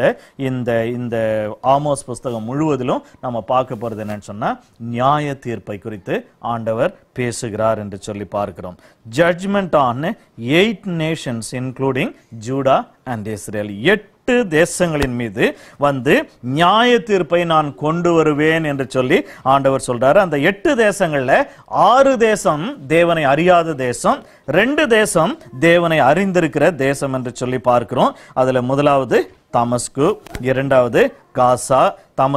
Damascus வந்து அது சிரியாவில் வரும். காசா வந்து எந்த நாடு? பெலிஸ்திய நாடு, பிலிஸ்டைன். டயர் அது வந்து அதாவது தீரு என்கிறது, அதுவும் அங்க மேல அந்த சிரியா அந்த பகுதிகளை அது சார்ந்தது. அதுக்கப்புறம் ஏதோம் வந்து இந்த நதி பக்கத்துல இருக்கக்கூடிய ஒரு தேசம். அதுக்கப்புறம் அம்மோன், அதுவும் வந்து அந்த நதி பக்கத்துல இருக்கக்கூடிய யோர்தான் ஏரியாவில் இருக்கக்கூடிய ஒரு தேசம். மோவாப், அதுவும் அந்த பகுதியில் இருக்கக்கூடிய ஒரு தேசம். அதுக்கப்புறம் யூதா, இஸ்ரேல். சோ இந்த தேசங்களை, இந்த யூதா இஸ்ரேல் ரெண்டையும் சுற்றிலும் இருக்கக்கூடிய எல்லா தேசங்களின் மீது நான் நியாய தீர்ப்பை நான் கொண்டு வருவேன். காரணம் என்னன்னு சொன்னா, தேவன் தெரிந்து கொள்ளப்பட்ட தேசத்திற்கு விரோதமாக வந்தது நிமித்தமாக அவர்கள் மீது நியாய தீர்ப்பு. ஆனா அவர்கள் மீது நியாய தீர்ப்பை செலுத்துகிற நான் வந்து அநீதி உள்ளவனாய் உங்கள் மத்தியில நான் இருக்க முடியாது. உங்களுடைய பாவங்களை நான் கண்டுக்காம இருக்க முடியாது. அதுதான் வந்து பல இடங்களிலே நம்ம பார்க்கிறோம். அதாவது கர்த்தருடைய அந்த நியாய தீர்ப்பு வந்து எங்க ஆரம்பிக்குமா? தேவனுடைய வீட்டிலே ஆரம்பிக்கிறது என்று சொல்லி நம்ம பார்க்கிறோம். அது மட்டும் இல்ல, கர்த்தர் பல இடங்களில் அவர் சொல்றாரு, நீ பாவம் செய்கிறதுனால உன்னை நான் விட்டு வைக்க மாட்டேன். அது மட்டும் இல்ல, அதாவது தெரிந்து செய்கிறவன் அநேக அடிகள் அடிக்கப்படுவான் என்று சொல்லி வேத வசனத்துல காணப்படுகிறது. தெரியாதவங்களுக்கே, தெரியாம செய்த மற்ற 6 தேசங்களுக்கே அடி விழுது அப்படின்னு சொன்னா, தெரிந்து நியாய பிரமாணத்தை உங்களுக்கு நான் கொடுத்திருக்கிறேன், வேதத்தை நான் எழுதி கொடுத்திருக்கிறேன், அதை அந்நிய காரியமா நீங்க நினைச்சிட்டு நீங்க அதை தெரிந்தும் நீங்க அந்த தவறை செய்றீங்கன்னு சொன்னா அநேக அடிகள் அடிக்கப்படுவீர்கள் என்பதுதான் ஆண்டவருடைய ஒரு செய்தி என்று சொல்லி நம்ம பார்க்கிறோம். சோ இப்ப இந்த முழு ஆமோஸ் புத்தகத்தினுடைய அந்த அவுட்லைன் எப்படி இருக்க போது, நம்ம எப்படி பார்க்க போறோம் அப்படின்னு சொன்னா, முதலாவது அந்த 1-2 வசனங்களிலே வந்து அந்த இன்ட்ரோடக்ஷன் குறித்து நம்ம பார்க்க போறோம். அந்த அதாவது இந்த முழு புத்தகத்தினுடைய இன்ட்ரோடக்ஷன் இல்ல அப்படின்னு சொன்னா இந்த ஆமோஸினுடைய அறிமுகத்தை குறித்து அந்த 2 வசனங்களை மட்டும் நம்ம படிக்கலாம். தெக்கோவா ஊர் மேய்ப்பருக்குள் இருந்த ஆமோஸ் யூதாவின் ராஜாவாகிய உசியாவின் நாட்களிலும் இஸ்ரவேலின் ராஜாவாகிய யோவாசினுடைய குமாரனாகிய எரோபெயாமின் நாட்களிலும் பூமி அதிர்ச்சி உண்டாக 2 வருஷத்துக்கு முன்னே இஸ்ரவேலை குறித்து தரிசனம் கண்டு சொன்ன வார்த்தைகள். கர்த்தர் சியோனில் இருந்து கெர்ச்சித்து எருசலேமில் இருந்து சத்தமிடுவார். அதனால் மேய்ப்பரின் தாபரங்கள் துக்கம் கொண்டாடும், கர்மேலின் கொடுமுடியும் காய்ந்து போகும்.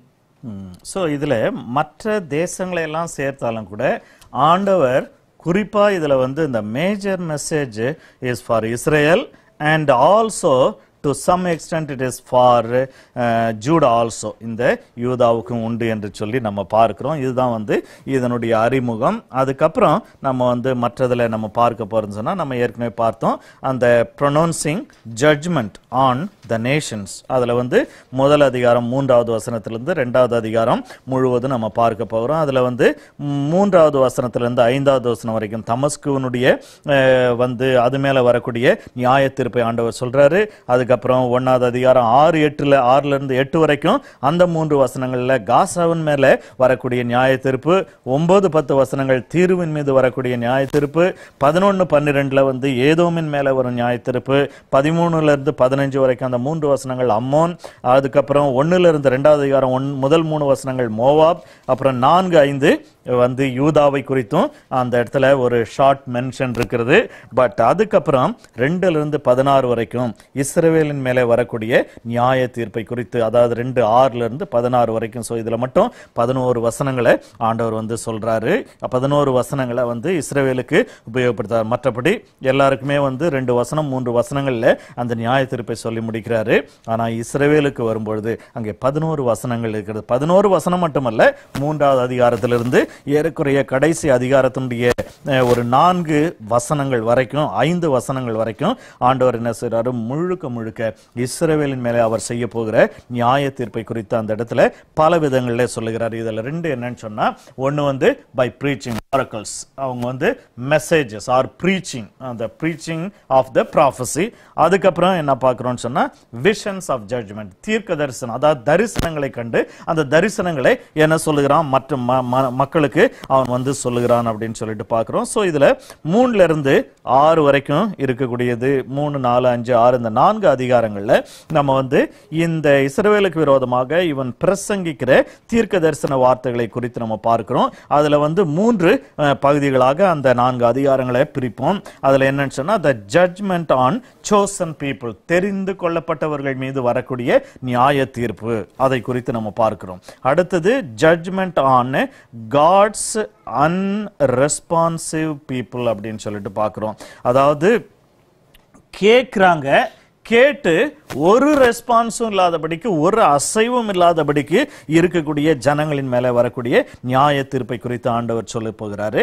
அடுத்தது ஜட்ஜ்மெண்ட் ஆன் காட்ஸ் அன்ரிபென்டன்ட் பீப்புள், அதாவது கண்டுக்காம விடுகிற மக்கள் ஒரு கூட்டம், இன்னொரு கூட்டம் என்னன்னு சொன்னா மனம் திரும்பவே மாட்டேன் என்று சொல்லுகிற ஒரு கூட்டம். இவர்கள் மீது வரக்கூடிய நியாய தீர்ப்புகள் எப்படியா இருக்கும் என்று சொல்லி பிரசங்கத்தின் மூலமாக ஆமோஸை கொண்டு ஆண்டவர் சொல்லுகிறாரு. அதுக்கப்புறம் 7, 8, 9வது அதிகாரத்தினுடைய 10 வசனம் வரைக்கும் ஆண்டவர் வந்து அங்கே தரிசனங்களை கொடுக்கிறார். விஷன்ஸ் ஆஃப் ஜட்ஜ்மெண்ட் அப்படின்னு சொல்லிட்டு நம்ம பார்க்கிறோம். அதாவது நியாய தீர்ப்பை குறித்த தரிசனங்களை கொடுக்கிறார். ஸோ ஒன்று வந்து ரிலண்டட் விஷன், 2வது வந்து அன்ரிலண்டட் விஷன் அப்படின்னு சொல்லிட்டு நம்ம பார்க்கிறோம். அடுத்தது ஒரு அருமையான ஒரு காரியம். இதுல நம்ம என்ன பார்க்கிறோம்னு சொன்னா நம்பர் 5, அதாவது 5th கேட்டகரி வந்து ரெஸ்டரேஷன் ஆஃப் இஸ்ரேல்.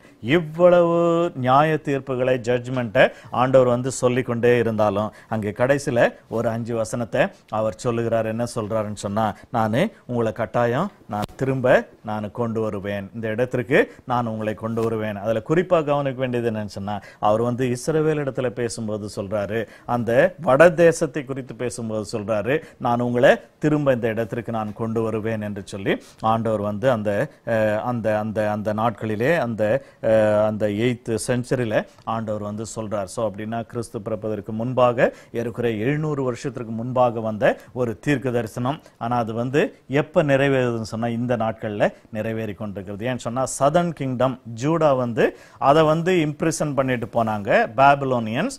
ஆனா அதே அந்த அந்த அவங்க போனவங்க வந்து என்ன செய்தாங்க, 70 வருஷத்துல திரும்ப வந்தாங்க. ஆனா இந்த நார்தர்ன் கிங்டம், அந்த northern kingdom was imprisoned or overthrown by Assyrian empire அப்படின்னு சொல்லிட்டு பார்க்கிறோம். நான் இதற்கு முன்பாக சில நேரங்களில் நான் சொல்லியிருக்கிறேன். அதாவது இந்த 2 northern kingdom and southern kingdom ரெண்டையும், நார்தர்ன் கிங்டம் அசிரியா வந்து அதை வந்து சிறைப்பிடிக்கிறான். சதர்ன் கிங்டம் தென் கிங்டம் வந்து இந்த பாபிலோனியன்ஸ் வந்து எடுத்துட்டு போறாங்க. இவங்க 2 பேருக்கும் ஒரு பெரிய வித்தியாசம் என்ன அப்படின்னு சொன்னா, அசீரியர்களுடைய வழக்கம் என்னன்னு சொன்னா, ஒரு தேசத்தை அவங்க கைப்பற்றின உடனே அந்த தேசம் திரும்ப ரீக்ரூப்பே ஆகக்கூடாது, ஜென்மத்துக்கும் ஆகக்கூடாது அப்படின்னு சொல்லிட்டு அவங்க பிளான் பண்ணுவாங்க. என்ன செய்வாங்கன்னு சொன்னா, அதெல்லாம் நம்ம பின்னால படிப்போம். அவங்க வந்து என்ன செய்வாங்க, அவங்களுடைய மக்களை வந்து மிக்ஸ் பண்ணிடுவான். எத்தனை ரேஸ் இருக்குதோ அத்தனை ரேஸையும் என்ன செய்வான், அங்க ஒவ்வொரு ரேஸ்ல இருந்தும் மக்களை வந்து இந்த கண்ட்ரில கொண்டு வருவாங்க. இங்க இருக்கக்கூடிய மக்களை வந்து அந்தந்த ரேஸ்ல கொண்டு போயிட்டு ஸ்கேட்டர் பண்ணுவாங்க. அப்ப அப்படி ஆகுறவங்க என்ன செய்வாங்கன்னு சொன்னா, அங்கங்க அவங்க வந்து எல்லாமே intermarriage, forced like inter or multi ethnic, அந்த மாதிரி மேரேஜ்ல வந்து எல்லாத்தையும் பண்ணிடுவாங்க. அது மட்டும் இல்ல, ரிலிஜனையே வந்து சின்க்ரடைஸ் பண்ணிடுவாங்க. இங்கே இருக்கக்கூடிய ஆசாரியர்களை வந்து ஆல்ரெடி இவங்க மிக்ஸ் தான் நார்த்து. அது மட்டும் இல்லாதபடிக்கு இவங்க என்ன சொல்றாங்கன்னு சொன்னா, இங்க இருக்கக்கூடியவர்களை மற்ற இடங்களுக்கு கொண்டு போயிட்டு அந்தந்த தெய்வ வழிபாட்டுகளோடு சேர்த்துக்குவாங்க. இந்த தெய்வத்தை தெய்வத்தையும் சேர்த்துக்குவாங்க, இந்த நியாயப்பிரமாண புஸ்தகத்தையும் சேர்த்துக்குவாங்க, இந்த யெகோவா வழிபாட்டையும் அதுல சேர்த்துக்குவாங்க, அதுக்கப்புறம் அந்த தெய்வத்தையும் சேர்த்துக்குவாங்க. ஸோ ஒரு டெம்பிள் அப்படின்னு சொன்னா இங்க வந்து யெகோவா தெய்வத்துக்கும் ஏதாவது ஒண்ணு இருக்கும். சிலர் வந்து நம்ம ஊர்ல செய்வாங்கல்ல, புத்தர், இயேசு, காந்தி 3 பேரையும் ஒண்ணா வச்சுக்குவாங்க. இல்லைன்னு சொன்னா எத்தனை தெய்வம் இருந்தாலும் அது கூட ஒரு இயேசு கிறிஸ்துவ வச்சுக்கிற மாதிரி செய்வாங்க. சிலர் கிறிஸ்தவங்கள்லாம் வந்து இதுக்குன்னே ரொம்ப நிறையவே அதை செய்ய ஆரம்பிப்பாங்க. என்ன செய்வாங்கன்னு சொன்னா, அதாவது சர்வ சமய சேப்பல் அப்படி இப்படின்னு சொல்லிட்டு வந்து நிறைய இந்த நாட்கள்ல வந்து அதை செய்ய ஆரம்பிக்கிறாங்க. ஸோ அது போல இவங்க வந்து என்ன செய்வாங்க, ரிலிஜியனையும் வந்து மிக்ஸ் பண்ணி விட்டுருவாங்க. ஆனா ஆண்டவர் என்ன சொல்றாரு அப்படின்னு சொன்னா, இந்த இஸ்ரவேலை நான் சிதறடித்தாலும் நான் என்ன செய்வேன், அவர்களை நான் திரும்ப நான் கூட்டி சேர்ப்பேன் என்று சொல்லுகிறார். அதுதான் வந்து இன்னைக்கு வந்து உலகத்தினுடைய பல இடங்களிலிருந்து இப்பொழுது, அதாவது இப்ப உள்ள வரவங்கலாம் வந்து they are not the real Jews from the southern kingdom. இவங்க வந்து என்ன செய்யறாங்க, இந்த southern kingdom போனவங்க 70 வருஷம் கழிச்சு திரும்ப வந்தாங்க. ஜீசஸ் காலத்துல இந்த ஜனங்க இருந்தாங்க. சமாரியாவில் ஒரு சில மக்கள் அந்த மிக்ஸ்டு மேரேஜ்ல அந்த சமாரியர்கள் இருந்தாங்க. சமாரியர்கள் ஆக்சுவலா வந்து இயேசு காலத்துல இருந்த சமாரியர்கள், இந்த நார்தன் கிங்டம் பீப்புள், அவங்க வந்து மிக்ஸ்டு ரிலிஜன், மிக்ஸ்டு மேரேஜ்ல வந்த ஒரு மிக்ஸ்டு ஜெனரேஷன் அவங்க. ஸோ அவங்க இருக்கிறாங்க. ஆக இயேசு கிறிஸ்துவுக்கு பிறகு இவங்க சிதறடிக்கப்பட்டாலும் இந்த சதர்ன் கிங்டம்ல கொஞ்சம் மக்கள் தான் இவங்களை திரும்ப வந்தாங்க. ஆனா அதே நேரத்துல இப்ப என்ன செய்யறாங்கன்னு சொன்னா, உலகெங்கிலும் அவங்க வந்து இப்ப கண்டுபிடிக்கிறாங்க இந்த ஜூவிஷ் ரூட்டோட இருக்கக்கூடிய ஜனங்களை எல்லாம். நம்ம நார்த் ஈஸ்ட்ல கூட, நார்த் ஈஸ்ட் இந்தியாவில இருந்து கூட ஒரு குரூப்பை வந்து அவங்க ஒரு பர்டிகுலர் குரூப்னு கண்டுபிடிச்சு, ஒரு ட்ரைபை சேர்ந்தவங்கன்னு கண்டுபிடிச்சு அவங்க வந்து கொண்டு வராங்க. ஸோ அவங்க ரொம்ப ரிசர்ச் எல்லாம் பண்ணி அதை வந்து திரும்ப வராங்க. ஸோ இது பை ஹியூமன் ஆர் டிவைன். இப்ப என்ன ஆகுதுன்னு சொன்னா, இந்த கடைசியில் இருக்கக்கூடிய அந்த தீர்க்க தரிசன அந்த 5 வசனங்கள் வந்து நிறைவேறுகிறது. ஒரு மெஸ்ஸியானிக் ஒரு ரெஸ்டரேஷனை ஆண்டவர் வந்து இந்த நாட்கள்ல அங்கே வந்து அந்த இஸ்ரவேலருக்கு அவர் கொடுத்து கொண்டு வருகிறார். ஆகையினால இஸ்ரவேலருக்கும் எப்படி பிரஜாதியாருக்கு இன்னமும் ஆண்டவர் வந்து ஒரு ஆப்பர்ச்சுனிட்டி கொடுத்து வச்சிருக்கிறாரோ, அதே போல யூதர்களுக்கும் இஸ்ரவேலருக்கும் ஒரு ஆப்பர்ச்சுனிட்டியை ஆண்டவர் வந்து கொடுக்கிறார், அவரை ஏற்றுக்கொள்வதற்கு, இயேசுவை ஏற்றுக்கொள்வதற்கு. ஆக நியாயத்தீர்ப்புக்கு முன்பாக இந்த காரியங்கள் எல்லாம் நடைபெறும். அப்படின்னு சொன்னா என்ன, இங்கே இதுல சொல்லப்பட்ட ஜட்ஜ்மெண்ட் எல்லாம் வந்து this was not the final judgment. இது வந்து again நம்ம ஞாயிற்றுக்கிழமை பார்த்தது போல kind of chastisement, but at the same time வந்து பாவத்தினுடைய பலன், அதற்கு ஒரு பலனை வந்து ஆண்டவர் அங்கே கொடுக்கிறார் அப்படின்னு சொல்லிட்டு நம்ம பார்க்கிறோம். So this indicates the judgment on Israel is not final and there will be a restoration. So through the book of Jonah, through the book of Jonah, we understood the love and mercies of God extended beyond the chosen people. அதாவது இந்த தெரிந்து கொள்ளப்பட்ட மக்களையும் தாண்டி ஆண்டவருடைய அன்பும் இரக்கங்களும் மற்றவர்களுக்கும் கொடுக்கப்படுகிறது என்பதை பார்த்தோம். இங்கே ஆமோஸ்ல வரும்பொழுது நம்ம என்ன பார்க்கிறோம் அப்படின்னு சொன்னா, the key theme in Amos is the universal justice of God. ஆண்டவர் வந்து எப்படி அன்பை இஸ்ரவேலுக்கு மட்டும் இல்ல எல்லாருக்கும் அவர் காண்பிக்கிறாரோ, அதுபோல தம்முடைய கண்டிப்பையும் நியாய தீர்ப்பையும் அவர் புறஜாதி மக்களுக்கு மட்டுமல்ல இஸ்ரவேலருக்கும் அவர் காண்பிப்பார். எப்படி அன்பு இவர்களுக்கு மட்டும் இல்ல எல்லாருக்கும் உரியதோ, அதுபோல நியாய தீர்ப்பு மற்றவர்களுக்கு மட்டும்தான் கிடையாது, உள்ளே இருக்கிறவர்களுக்கு, the people at house, in the house, அவர்களுக்கும் நியாய தீர்ப்பு இருக்கிறது என்பதை தான் இந்த ஆமோஸ்ல நம்ம பார்க்க போறோம். ஆகையினால அவருடைய அன்பு, அவருடைய நீதி, இவைகள் எல்லாம் வந்து எப்பொழுதும் ஆண்டவர் அதோட காம்ப்ரமைஸ் ஆக மாட்டாரு அப்படின்னு சொல்லிட்டு நம்ம பார்க்கிறோம். இன்றைக்கு அநேக நேரங்களில் கிறிஸ்தவர்கள் கூட ஒருவேளை அது தவறாய், அதாவது ஒரு முறையாய் புரிந்து கொள்வது என்று சொல்லி ஒன்று உண்டு. ஏன்னு சொன்னா, ஒன்னு என்னன்னு சொன்னா, இந்த judgement is not the final. இதனால வந்து இஸ்ரவேல் வந்து அப்படியே கம்ப்ளீட்டா ஆண்டவர் வந்து கைவிட்டார் அப்படின்னு சொல்றதுக்கு இல்லை. ஆனா அட் த சேம் டைம் ஆண்டவர் இந்த இடத்துல நம்ம பார்க்கக்கூடிய காரியம் என்ன அப்படின்னு சொன்னா, ஆண்டவர் வந்து புறஜாதியாரை தான் தண்டிப்பாரு, நம்மளை தண்டிக்க மாட்டாரு. இன்னைக்கு கிறிஸ்தவத்திலையும் அப்படிப்பட்ட சில எண்ணங்கள் இருக்கிறது. விசேஷமாக ஊழியக்காரர்கள் மத்தியிலே அப்படிப்பட்ட எண்ணங்கள் உண்டு, வளர்ந்த கிறிஸ்தவர்கள் மத்தியிலே உண்டு. அவங்க தான் ஏன்னா அவங்க வேதத்துக்கு வெளியே இருக்காங்க, நம்ம கிருபைக்கு உள்ள இருக்கோம், அவங்க கிருபைக்கு வெளியே இருக்கிறாங்க, ஆகையினால அவங்களுக்கு தான் நியாய தீர்ப்பு தண்டனை, நமக்கு தண்டனை கிடையாது அப்படின்னு சொல்லிட்டு. ஆனா ஆண்டவர் அவர் நீதியுள்ள ஒரு தேவன். மற்றவங்களுக்கு நீதி செய்யறாருன்னா நமக்கு நீதியே, இன்னும் சொல்ல போனா ரெண்டத்தனையா கூட ஆண்டவர் நமக்கு நீதி செய்கிற ஒரு தேவன். அப்படின்னா என்ன?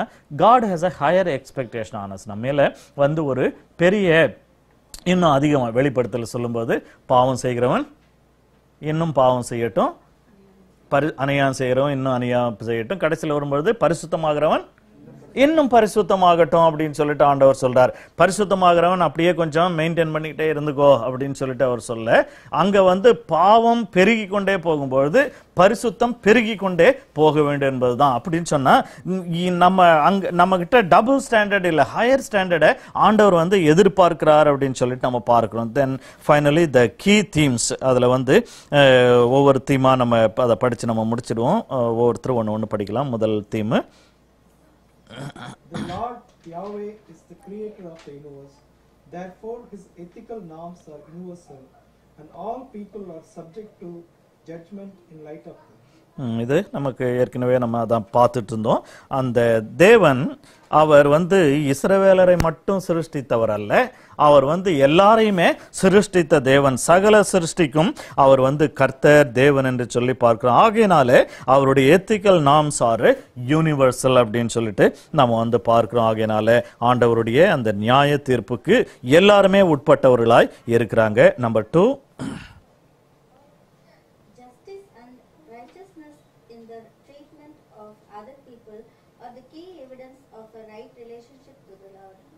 இதுலயும் நம்ம என்ன பார்க்கிறோம், அதாவது இந்த ஜஸ்டிஸ் அண்ட் ரைச்சஸ்னஸ், அதாவது நீதியும் நியாயமும், இந்த ட்ரீட்மெண்ட் ஆஃப் அதர் பீப்புள், மற்றவர்களிடத்துல அந்த செய்கிற காரியங்கள்ல நம்ம என்ன பார்க்கிறோம் அப்படின்னு சொன்னா, அது நம்மிடத்துல இருக்க வேண்டும். நம்முடைய ரைட் ரிலேஷன்ஷிப், மற்றவர்கள் மேல நம்ம ஆண்டவருடைய நியாய தீர்ப்பு நீங்க இப்படி போனீங்கன்னா இப்படிதான் இருக்குது அப்படின்னு சொல்லும் பொழுது நம்முடைய ரிலேஷன்ஷிப் ஆண்டவரோட சரியா இருக்க வேண்டும். அடுத்தது number 3,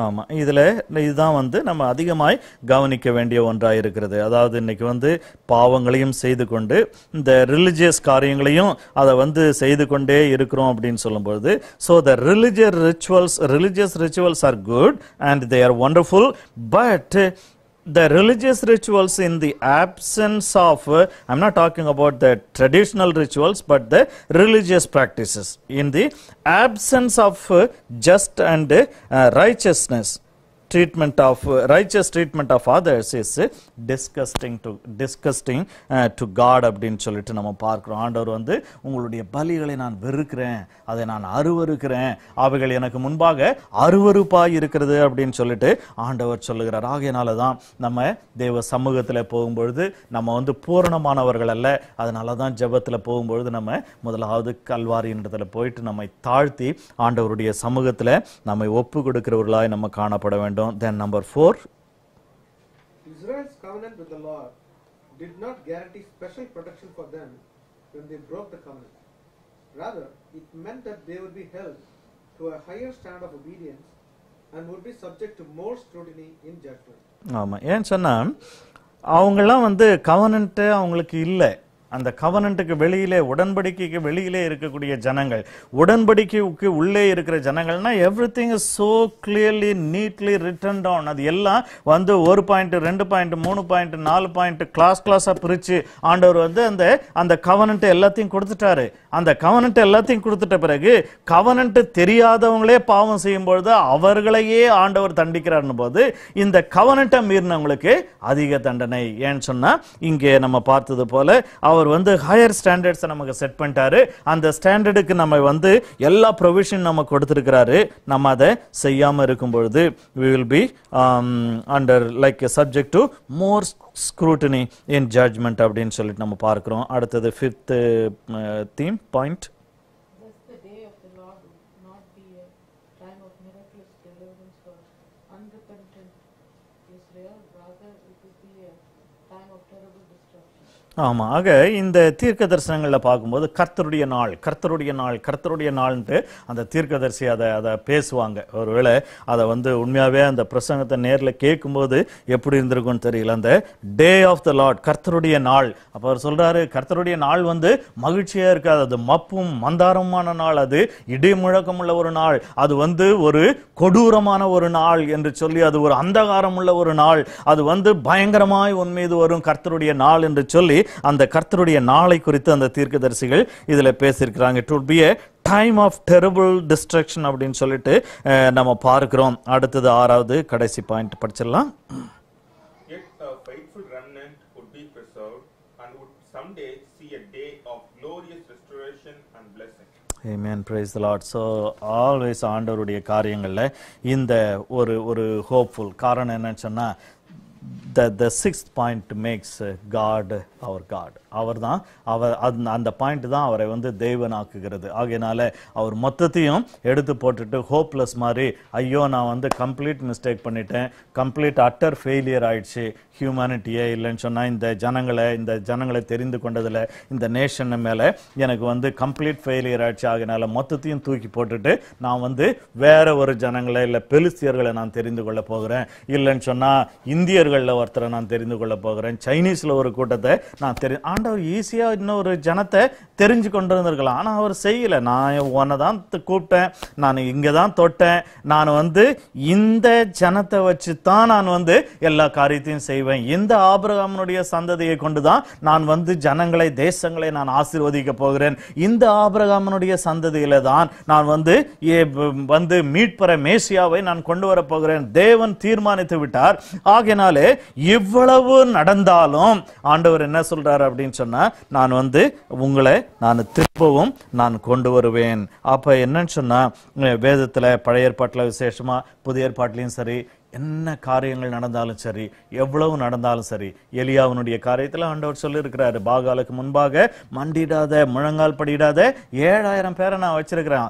God always preserve or keep some remnant for himself. சிலரை அங்கேயும் இங்கேயும் தனக்கென்று அவர் வைத்திருக்கிறார் அப்படின்னு சொல்லிட்டு பார்க்கிறோம். அந்த medieval periodல, ரெஃபர்மேஷனுக்கு முன்னால 13th அதாவது 16th செஞ்சுரியில தான் ரெஃபர்மேஷன் நடக்குது. ஆனா அதுக்கு முன்னாலேயே 13th century 14th century எல்லாம் 15th century எல்லாம் அங்கங்க ஒரு ஆளு எழும்பிட்டு இருந்தாங்க. ஜான் நாக்ஸ், ஜான் ஹஸ் அப்படின்னு சொல்லிட்டு ஒரு சிலரை ஆண்டவர் they are called forerunners of reformation. அவங்கள ஆண்டவர் எழுப்பினார். அது மட்டும் இல்ல, இந்த இந்த இந்த இந்த ரெஃபர்மேஷன், இந்த சபை சீர்திருத்தம் வந்த பொழுது எங்க இருந்து எங்கேயோ புறஜாதி மக்கள் மத்தியில இருந்தா விசுவாசிகளை ஆண்டவருக்காக வைராக்கியமா நிக்கிறவங்க ஆண்டவர் இருந்தாரு இல்ல, அங்க உள்ள எங்க கரப்டடா இருக்குதோ அதுக்கு உள்ளவே ஆண்டவர் அந்த ரோமன் கேத்தலிக்ஸ்குள்ளவே அந்த அந்த அந்த utterly corrupted institutionல ஆண்டவர் தம்முடைய ரெமினன்ஸை உள்ள அவர் வச்சிருந்தார். அவர்களை எல்லாம்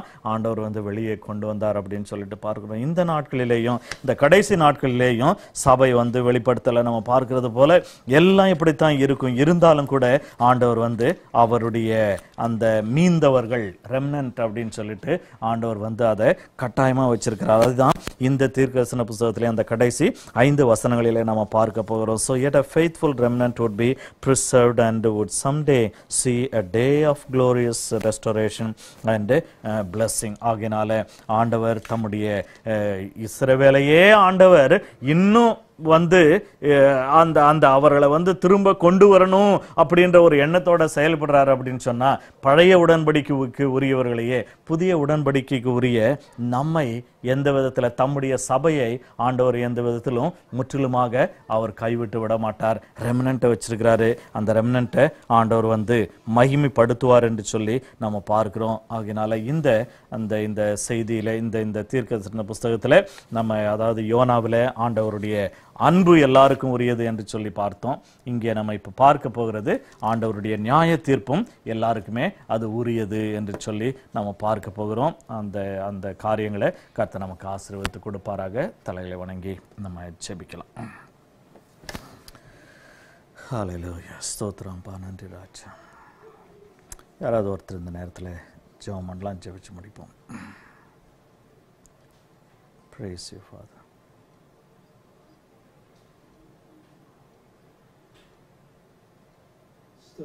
கர்த்தாவே மெத்துதிக்கிறோம். நன்றி ராஜா. கர்த்தாவே நாளுக்காக நன்றி ராஜா. நன்றி. ஆண்டவரே சுவாமி அப்பா கர்த்தாவே ராஜா இது கர்த்தாவே ராஜா புதிதாக கர்த்தாவே ராஜா இந்த ஆமோஸ் தீர்க்கதரிசி புத்தகத்தை கர்த்தாவே ராஜா குறித்து கர்த்தாவே நாங்கள் படிக்க கற்றுக் கொடுத்த கிருபைக்காக நன்றி செலுத்துகிறோம். நன்றி ராஜா. ராஜா ஆண்டவரே சுவாமி அப்பா தகப்பனே நாங்கள் பார்த்தது போல கர்த்தாவே ராஜா ஆண்டவரே சுவாமி அப்பா தகப்பனே அப்பா உண்மையை அப்பா நீர் உடன்படிக்கை செய்யாதவர்களுக்காக கர்த்தர் இறங்கின தகப்பனே ஆண்டவரே நீர் உடன்படிக்கை செய்தவர்கள் தகப்பனே வழிதப்பி நடந்த போது கர்த்தர் தகப்பனே ராஜா ஆண்டவரே சுவாமி அவர்களை கர்த்தாவே நியாயத்திற்குள்ளே கர்த்தாவே கொண்டு வந்து ராஜா நீர் வெறுப்பினீர் என்று கர்த்தாவே ராஜா ஆண்டவரே சுவாமி அப்பா கர்த்தாவே நாங்கள் பார்த்த கர்த்தாவே ராஜா ஆண்டவரே சுவாமி நாங்கள் கூட கர்த்தாவே மோடு உடன்படிக்கை செய்தவர்களாக இருக்கிறபடினால ராஜா ஆண்டவரே அதை குறித்து கர்த்தாவே கவனத்தோடு கர்த்தாவே ராஜா ஜெபிக்கிறோம். ஆண்டவரே அப்பா தகப்பனே எங்களை அப்பா நாங்கள் சுத்தி உள்ள எங்களுக்கு கிடைக்கிற செய்திகள் கர்த்தாவே ராஜா சுவாமி நல்ல செய்திகளாக இல்லாம இருக்கலாம் தகப்பனே ராஜா எங்களுடைய அப்பா அந்த கிறிஸ்தவத்திலே கர்த்தாவே ராஜா ஆண்டவரே சுவாமி நடக்கிற கர்த்தாவே ராஜா அப்பா வேறு காரியங்கள் கர்த்தாவே ராஜா ஆண்டவரே எங்களை அப்பா தகப்பனே ராஜா குழப்பினாலும் ராஜா ஆண்டவரே எங்களுக்கு சோர்வை உண்டாக்கினாலும் கர்த்தாவே ராஜா ஆண்டவரே சுவாமி அப்பா தகப்பனே அப்பா எல்லாவற்றையும் அப்பா எல்லாமே கிட்ட நீ சென்று கர்த்தாவே ராஜா அப்பா எல்லாவற்றையும் நாங்கள் கிவ் அப் பண்ண முடியாது ராஜா ஆண்டவரே சுவாமி அப்பா தகப்பனே தகப்பனே எப்பொழுது ராஜா ஆண்டவரே கர்த்தாவே உமக்காய் வைராக்கியம் எழுப்புகிற ராஜா ஆண்டவரே நாங்கள் கர்த்தாவே ராஜா ஆண்டவரே 7000 பேரை போல கர்த்தாவே ராஜா ஆண்டவரே சுவாமி நாங்களும் எழும்பத்தக்கதாய் ஆண்டவரே ஸ்தோத்திரம். நன்றி ராஜா. நன்றி அப்பா. நன்றி நன்றி நன்றி ராஜா. ஆமென் ஜீசஸ். நாங்கள் பார்த்தது போல ஆண்டவரே ஸ்தோத்திரம். சுவாமி அப்பா தகப்பனே ஆண்டவரே ஸ்தோத்திரம். ராஜா ஆண்டவரே சுவாமி ஆமென் ஜீசஸ். தவறான போதகத்தை பின்பற்றினாலும் ராஜா ஆண்டவரே சுவாமி இதோ உனக்குள்ளதை நீ பற்றிக்கொண்டு இரு என்று ஆமென் ஜீசஸ். சுவாமி அப்பா தகப்பனே ஆண்டவரே ஸ்தோத்திரம். வான் பண்றீங்க தகப்பனே ஆண்டவரே ஸ்தோத்திரம். Yes father thank you Jesus. ஆண்டவரே உமக்கு நன்றி ராஜா. ஆண்டவரே ஸ்தோத்திரம்.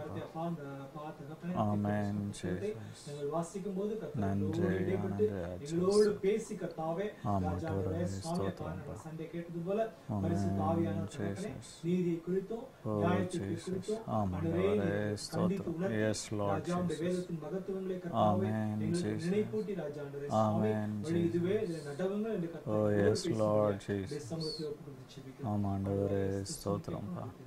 ஆமென் ஆமென் ஆமென். ஹல்லேலூயா. ஸ்தோத்திரம். Praise the Lord.